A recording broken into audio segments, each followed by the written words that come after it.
Juan. En aquel tiempo dijo Jesús a sus discípulos: en verdad os digo, cuanto pidiereis al Padre, os lo dará en mi nombre. Hasta ahora nada le habéis pedido en mi nombre. Pedidle y recibiréis, para que vuestro gozo sea completo. Estas cosas os he dicho usando de comparaciones. Llegó el tiempo en que ya no os hablaré con parábolas, sino que abiertamente os anunciaré las cosas del Padre. Entonces le pediréis en mi nombre. Y no os digo que rogaré al Padre por vosotros, pues el mismo Padre os ama, porque vosotros me habéis amado y habéis creído que yo salí de Dios. Salí del Padre y vine al mundo. Otra vez dejo el mundo y voy al Padre. Dícenle los discípulos: ahora sí que hablas claro y no dices ningún enigma. Ahora conocemos que sabes todo y no es preciso que nadie te pregunte. En esto creemos que has salido de Dios. Pueden sentarse.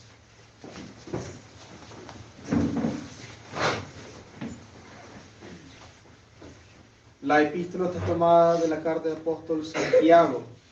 Carísimos, poned en práctica la palabra divina, y no os contenéis con oírla, engañándoos a vosotros mismos, porque el que se contenta con oír la palabra de Dios y no la practica, parécese al hombre que contemplando en un espejo su rostro, y luego de mirarse se va, y se olvida al punto de cómo es. Mas quien contemple atentamente la ley perfecta de libertad y persevere en ella, no haciéndose oyente olvidadizo, sino ejecutor de lo que obra, este será por su hecho bienaventurado. Y si alguno se precia de tener religión, mas no refrena su lengua, engáñase a sí mismo en su corazón, y su religión es vana. La religión pura y sin mancha delante de Dios Padre consiste en visitar a los huérfanos y a las viudas en sus tribulaciones, y en preservarse de la corrupción de este siglo. En el Padre, el Hijo y el Espíritu Santo. Amén. Dios te salve María, llena eres de gracia, el cielo es contigo.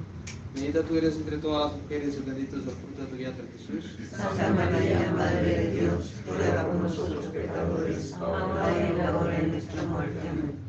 Padre, del Hijo y del Espíritu Santo. Amén. Bueno, nos encontramos en el último domingo después de la Pascua.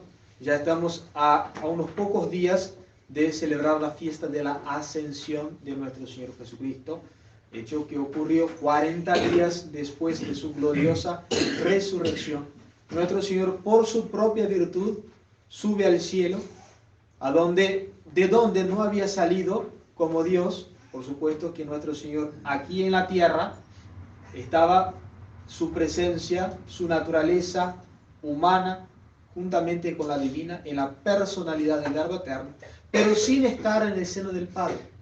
Jesucristo nunca dejó de estar junto al Padre en los cielos eternos. Pero ahora, su cuerpo glorioso, su naturaleza humana, va a subir al cielo para estar con Dios, para seguir estando con Dios, pero comenzando a estar con Dios en cuanto a la naturaleza humana, estar en el cielo para toda la eternidad. Nunca dejó de estar con Dios, pero al ser hombre verdadero, unido a la divinidad de manera indivisible, pero unido a la divinidad, este hombre divino subió a los cielos. Y es lo que nosotros estamos por conmemorar dentro de unos días. Toda la liturgia de la Iglesia viene desde el cuarto domingo, insistiendo en la idea de que nuestro Señor va a subir al cielo y que es algo que nos conviene. Nuestro Señor desde los cielos va a enviar al Espíritu Santo, como dijimos en el domingo pasado, el cuarto después de la Pascua. Imbuida en la idea de la ascensión está la revelación, la promesa de que nuestro Señor Jesucristo no nos dejaría solos, no nos dejaría huérfanos. Y esa es bien clara la idea de la misa de hoy. Nuestro Señor Jesucristo, siguiendo en la idea de que sube al Padre, que vuelve al Padre, pero la epístola acabamos de ver la importancia de la religión, cómo es importante la religión e incluso necesaria para todos los hombres. Santiago dice que la fe tiene que estar obrada por buenas acciones. Una fe sin obra es una fe muerta. Y lo que acaba de decir Santiago, no puede haber verdadera creencia si uno no actúa lo que cree. Como el hombre que mira su imagen en el espejo, pero cuando se da vuelta ya se olvidó de cómo era, a comparación de Santiago. Y nuestro Señor acá ratifica el precepto de rezar, de orar, de elevar el corazón y la mente a Dios. Pedid y recibiréis. Está hablando de la oración. No puede existir buena obra, no puede existir verdadera oración sin el espíritu religioso, sin la verdadera religión. Como Santiago habla de lo que es la verdadera religión, hablemos entonces un poco de en qué consiste la religión. En primer lugar, ¿qué es la religión? Viene de su mismo nombre. Los latinistas hacen que la palabra religión venga de religare, en latín, que quiere decir unir más fuertemente. Ligar es unir, atar. Con el prefijo re es hacer algo más fuerte, un vínculo más estrecho. Eso significa la religión, que por supuesto que no nació con el pecado de Adán y Eva. No. Nuestra relación para con Dios, el hecho de que debemos conocerlo, amarlo y servirlo, para gozar de Él en la vida eterna, eso es anterior a la catástrofe edénica.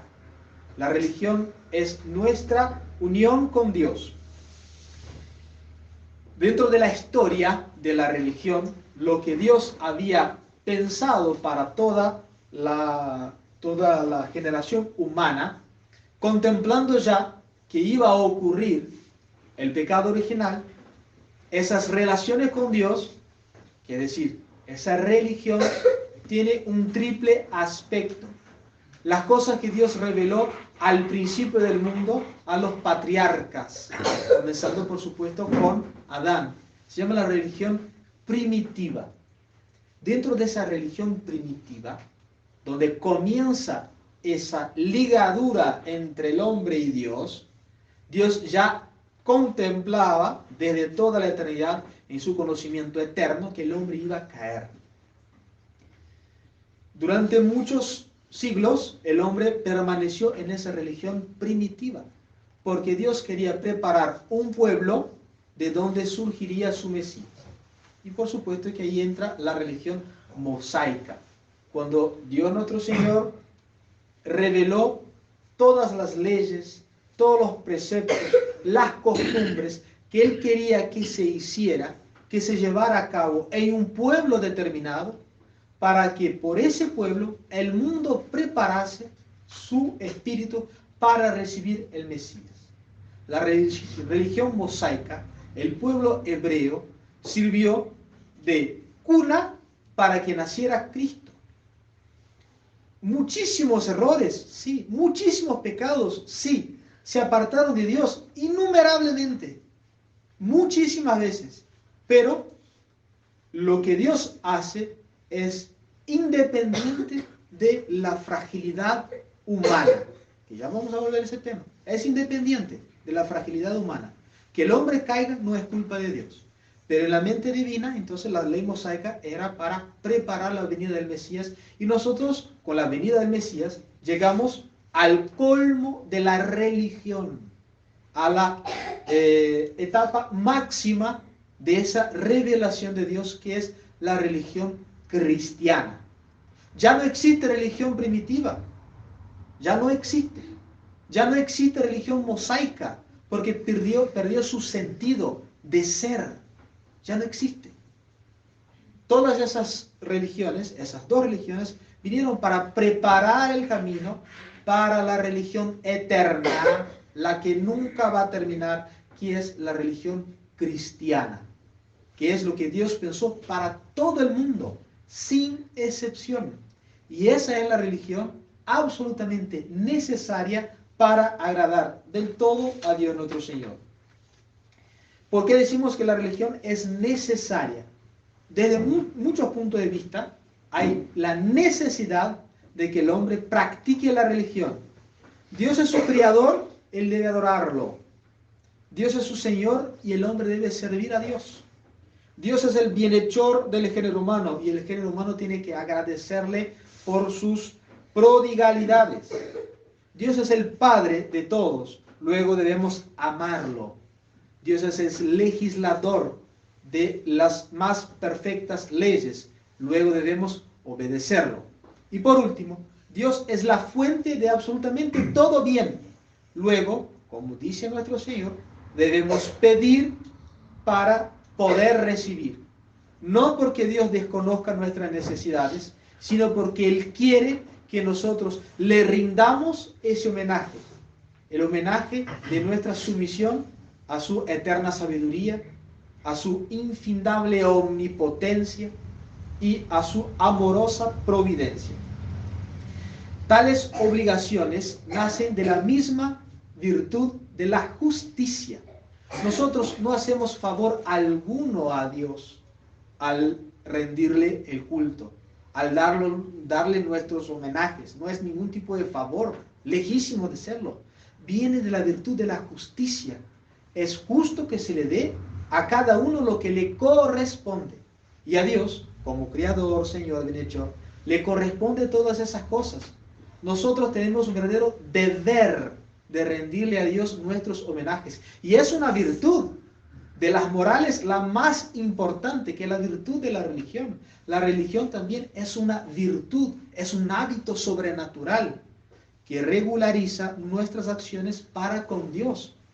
Y carecer de esa virtud es carecer de el espíritu de la justicia y de esa misma virtud. Porque si uno es justo con los hombres, por supuesto que tiene que serlo con Dios. ¿Qué sentido tendría? Es verdad que Dios no necesita de nuestros homenajes. Como es el ser que se basta por sí mismo, la misma suficiencia es Dios nuestro Señor. Él no tiene necesidad de nuestros homenajes, como es lógico. Pero, como Él es justísimo, y el homenaje que se le rinde a Dios, la virtud de la religión, viene de la justicia, mientras Dios sea Dios, va a querer que el hombre le rinda los homenajes que se les corresponde por justicia. Y ese homenaje que Dios debe rendir a Dios, la religión, es lo único, absolutamente lo único que puede proporcionar al hombre la felicidad en la tierra y luego la felicidad eterna en los cielos. Pero la verdadera felicidad es imposible tratar de imaginar una verdadera felicidad en la naturaleza humana sin la religión. Es imposible. Fíjense bien, son conceptos filosóficos. Un ser inteligente solamente va a ser feliz, con verdadera felicidad, cuando él consiga su objetivo principal. Ejemplo, de los más pequeños. Alguien que esté estudiando una carrera, medicina, por ejemplo. ¿Cuál es su objetivo? Llegar al término de su carrera, a la aprobación de todas las materias. Solamente cuando él llega a esa meta, a ese objetivo, él va a estar feliz en ese ámbito, en esa intención, porque tiene todo perfectamente completado. Bueno, llevando eso al orden sobrenatural, el hombre tiene la necesidad, por su misma naturaleza, es una inclinación natural del hombre, de buscar siempre lo mejor, siempre lo más perfecto. Si se equivoca, es debido a nuestra naturaleza caída, pero el hombre siempre va a buscar su felicidad. Puede equivocarse en el qué piensa ser felicidad, y cayendo en una felicidad que es falsa, no es feliz de hecho, porque no cumple su objetivo, que el objetivo del hombre es conocer, amar y servir a Dios en esta vida, para luego gozar de Él en la vida eterna, como está pensado en la mente de Dios desde toda la eternidad y aún antes del pecado original. No es por el pecado original que el hombre esté obligado a conocer y amar y servir a Dios. No, por supuesto que no. Antes también. Entonces no puede contemplarse felicidad verdadera y absoluta afuera de la religión, porque solamente la religión lo que me proporciona el conocimiento de Dios. Solamente la religión es que me proporciona el verdadero servicio de Dios y luego su verdadero amor. No puede haber verdadero amor a donde no reina la verdad. Y la verdad absoluta solamente se encuentra en la religión de Dios, que es la religión, por supuesto, la religión cristiana. No hay otra buena. La religión es absolutamente necesaria para el individuo, entonces, como vimos, porque no puede alcanzar su objetivo de la felicidad, estar feliz en la tierra, que recuerden que la felicidad es un estado del alma, muy distinto de la alegría. La alegría es una pasión, que puede, las pasiones son indiferentes, yo puedo utilizar una pasión para el bien o para el mal. Los santos eran gran apasionados de la virtud, de la iglesia, de la mortificación, de todo lo bueno. Tenían verdadera pasión a todas esas cosas. Por eso alcanzaron la santidad. Los viciosos, los que son pecadores, tienen sus pasiones dirigidas a otras cosas, que están lejos de la santidad. Pero la pasión es algo indiferente. La alegría es una pasión. La alegría sensible es una pasión. Uno puede estar tremendamente feliz pasando por grandísimos dolores, porque la Virgen, por ejemplo, estaba al pie de la cruz, sufriendo horrores, pero no dejaba de estar feliz, porque allí se cumplía el fin por el cual el Verbo divino se hizo hombre, morir por nosotros en la cruz. Entonces, la felicidad no supone estar a las cascajadas durante esta vida, sino que estar siempre en amistad, siempre en unión con Dios nuestro Señor. Esa es la verdadera felicidad, que solamente me la puede proporcionar la verdadera religión. Luego, si la religión es absolutamente necesaria para el bien del hombre, del individuo, no será distinto para la sociedad. De hecho, la experiencia nos muestra que cuanto peor es una sociedad, tanto menos religiosa ella es.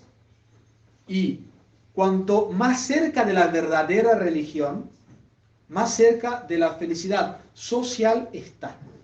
Porque es la religión la que refrena los excesos de la autoridad. Sin religión, la autoridad se vuelve una verdadera dictadura. ¿Qué es la ley?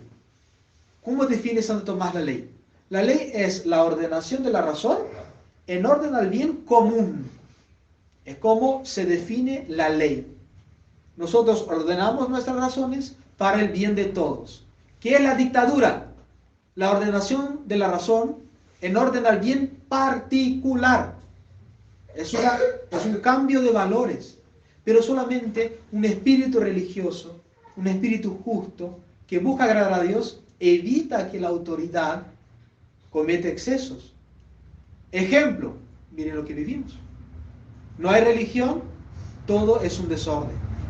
No hay Dios en el corazón de los mandatarios, todos son desordenados.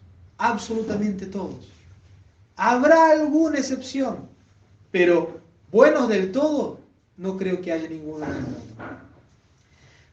Los súbditos se vuelven ingobernables sin la religión.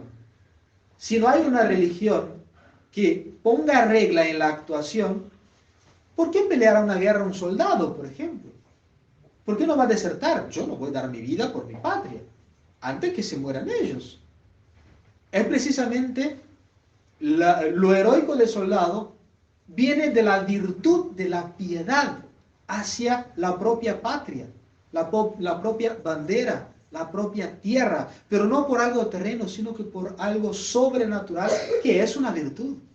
Los ejemplos dentro de los súbditos pueden multiplicarse muchísimo. Ejemplo, miren afuera. No hay más que mirar para ver que la sociedad sin Dios, sin religión, es un conjunto de salvajes. Dentro de la religión, nosotros tenemos los elementos que la constituyen, que hacen que una cosa sea religión, que son todas las cosas que debemos creer, los dogmas, las leyes que debemos seguir, ahí entra la moral, y por último, pero no menos importante, el culto, la alabanza, el honor, el homenaje que debemos rendir a Dios. No hay religión sin cosas que creer, no hay. No hay religión sin cosas que creer, por supuesto, los dogmas, lo que Dios revela. Tampoco hay religión donde no hay cosas que cumplir, porque como acaba de decir Santiago, no hay verdadera religión en los que le entran por acá y le salen por acá. Le entran por un oído y salen por otro. No hay verdadera religión, porque hay que cumplir esos mandamientos que nosotros recibimos en los dogmas, en lo que debemos creer. Y por último, nosotros debemos rendir a Dios el homenaje de nuestro culto, sea el culto de petición, de acción de gracias, de adoración, todos juntos que nosotros tenemos, por supuesto, en la misa. La misa tiene 4 fines principales: adorar a Dios, el fin latréulico; darle gracias, el fin eucarístico; pedirle todas las cosas que nosotros necesitamos para nuestro bien sobrenatural y natural, que es el fin impetratorio; y por último, el pedir perdón por todas nuestras faltas, que es el fin propiciatorio de la misa. Esos 4 fines que nosotros tenemos en la misa, que es el conjunto de los 3 puntos principales del culto, porque el culto tiene que ser interno, externo y público cuando se hace necesario. El culto interno no es nada más que el culto que yo rindo a Dios en el foro interno. Es la oración, es la elevación de la mente, la elevación del corazón hacia Dios nuestro Señor, que debe llenar absolutamente todas nuestras acciones. Yo puedo estar macheteando un terreno, pero haciendo oración, porque yo puedo estar trabajando con la intención de cumplir mi deber de Estado, llevar los fideos a la olla de casa para alimentar a mis hijos. Eso es oración, por supuesto que lo es. Eso es lo que Dios me está pidiendo ahí. La oración no es solamente estar con el rosario en la mano, también lo es, pero todo podemos hacer con espíritu de oración. Y eso es lo que quiere decir San Pablo al decir orad sin intermisión. Ese culto interno tiene que ser exteriorizado por el culto externo, porque nosotros somos hombres, naturaleza humana, y la naturaleza humana no es solamente el alma, tampoco es solamente el cuerpo. El cuerpo es un cadáver. El hombre es la unión entre el alma y el cuerpo, espiritual y material. Luego, si es el hombre el que tiene que rendir a Dios el culto interno tiene que ser acompañado del culto externo, por supuesto.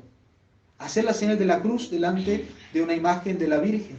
Demostrar al mundo que Cristo es el que manda, que el hombre vea vuestras buenas obras y glorifiquen vuestro Padre Celestial. No es una ostentación pecaminosa de virtud, que sería orgullo y no sería virtud. De hecho, es simplemente el hecho que yo tengo que rendirle a Dios un culto externo, como nosotros hacemos en la Santa Misa, que además de ser el culto externo, es el culto público, porque el culto público no es nada más que el culto externo perpetrado no por el individuo, sino que por el conjunto. Fíjense la importancia de la Santa Misa. Es la conclusión del sermón. Es la conclusión del sermón. Dios desde toda la eternidad, pensando en la religión, lo que me une más con Él, que hizo una verdadera evolución para que el hombre llegara bien preparado para recibir la Santa Misa, que aquí tenemos todo, absolutamente todo, lo que puedan imaginar. Si Cristo dijo que se iba al Padre, pero quedaba con nosotros, acá tenemos a Cristo en el sagrario. Es verdad que nosotros no podemos percibirle con los sentidos, no podemos verle ni escucharle su santísima voz, pero sí creemos por la virtud de la fe que está aquí presente.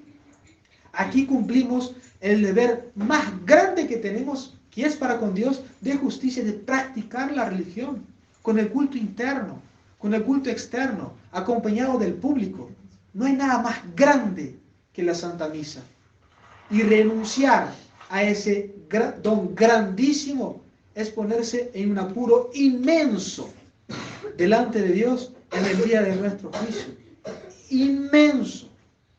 Y adjudicar la falta de la jurisdicción en el día de hoy para no tener que asistir a misa es una falta de agradecimiento grandísima, pero grandísima. E incluso un error burdo de desconocimiento de la historia de la iglesia. Porque la iglesia solamente pudo organizarse en cuanto a la jurisdicción, organizarse de manera más tangible después de la paz romana. En el 313, cuando Constantino da la paz romana al catolicismo, recién es ahí donde la iglesia puede empezar a organizarse. 300 años rezando la misa en catacumbas. Pero alguien podría decir, pero eso fue antes de la organización de la iglesia. Pero, por supuesto que hubo ocasiones muy similares después. San Atanasio, que perseguido por los arrianos, tuvo que vivir tiempos larguísimos en una cueva, que no rezaba la misa ahí, dudo que no. Y algo más preciso, históricamente hablando, es la vida de San Juan de la Cruz, San Juan María Vianney, el famoso cura de Ars, que él vivió en el tiempo del terror de la Revolución Francesa, donde para tener misa sin mancilla, una misa verdaderamente católica, no rezada por sacerdotes que habían dado su nombre a la constitución masónica de la Revolución Francesa, sacerdotes que estaban prohibidos de celebrar la misa porque Roma había prohibido los sacerdotes juramentados. Entonces, ¿qué hacían? Asistían a la misa en casas de familia, como lo hacemos ahora. Y vayan a preguntarle a San Juan de la Cruz si cuando era chico se le ocurrió no ir a misa porque el cura no tenía las dimisiones apostólicas. Vayan a preguntarle. Por supuesto que no. Entonces, lo que nosotros debemos contemplar es que viene de la virtud de la gratitud, ser agradecidos a Dios, el ser fieles a esa misa que nosotros tenemos. A Dios gracias todos los domingos. ¿Qué es lo primero que enseña una madre a su hijo? Una de las primeras cosas, decirle gracias. Es lo primero que se le enseña a un niño, la educación, ser agradecido. No hay cosa más desagradable que un hombre que no sea agradecido, que un pobre que no sepa reconocer los bienes de su bienhechor, por lo menos con un gracias. Y eso es lo que nosotros debemos hacer con Dios, agradecerle. Y precisamente el fin de la Eucaristía viene del griego, quiere decir dar gracias a Dios. Nosotros cuando comulgamos, realmente le decimos a Dios muchas gracias por haberme creado, por haber dado tu vida en la cruz por mí y por haberme enviado nada más y nada menos que tu Santo Espíritu para santificarme. Y todo eso yo lo consigo de rodillas recibiendo la comunión. Vamos a pedir a la Santísima Virgen María una fidelidad grandísima a esa virtud de la religión, que es lo único que puede proporcionarme la felicidad. Ave María Purísima.